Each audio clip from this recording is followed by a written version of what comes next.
తగ్గాడు దూపలైతే పంచాడు తింటున్నాడు. అడవి లోపల పోంగా అది 12వ పట్టణము ఆ కాశీకి చేరుకున్నాడు బ్రాహ్మణయ్య.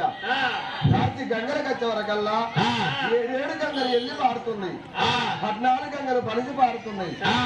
ఆ గంగలకు దిగిన బ్రాహ్మణయ్య పడిపట్ల స్నానం చేసి పడి వస్త్రం విడిచి పొడి వస్త్రం కట్టుకొని అక్కడిక్కడ చూసే వరకల్లా కాశీ గంగ ఒడ్డుకైనా ఆ కాశీ విశ్వేశ్వర స్వామి గుళ్ళున్నాయట.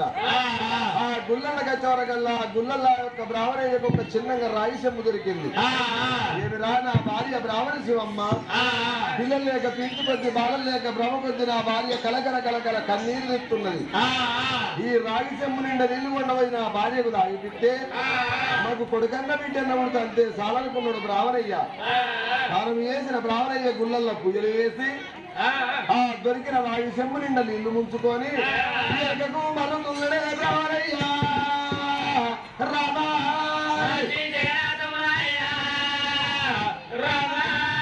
రామేశ్వరి పట్టణంతో వరం అంటే రామయ్య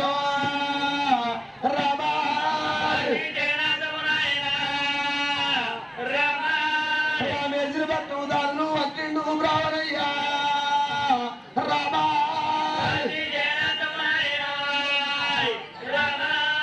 తెల్ల వేడల్ల కత్తులే బ్రాహ్మణయ్య.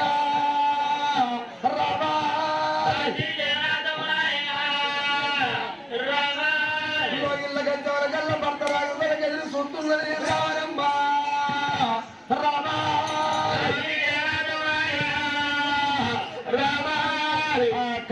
కాశీ గంగ ఉత్కాలు తీసుకొని ఏనాడు ఒక్కరికి మరి వచ్చేవరకల్లా లోగిళ్ళ లోపల కన్న తల్లి ఆ యొక్క బ్రాహ్మణ శివమ్మ నా భర్త ఎప్పుడు భర్త రాని కొరకు ఎదురు చూస్తున్నది ఆ తల్లి బ్రాహ్మణ శివమ్మ.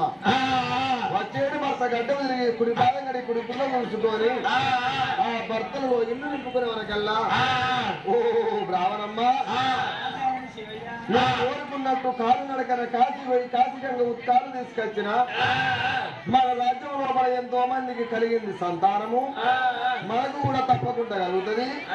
మరి నువ్వు ఈ కాశీ గంగ ఉత్కాలు నువ్వు ఎట్లా లాగాలంటే అతను శుక్రవారం నాడు చక్కని గడియల్లో మూసి మబ్బులు లేసి పడిబట్టల స్నానం చేసి కరకర కరకర పొద్దెక్కి రాగా సూర్య నమస్కారం చేసి ఈ కాశీ గంగ ఉత్కాలు తాగినట్టు ఉంటే బ్రాహ్మణమ్మ మనకు తప్పకుండా కలుగుతుంది సంతానము. కాశీ గంగ ఉత్కాలు అనుభవించి తప్పకుండా కలుగుతుందమ్మా.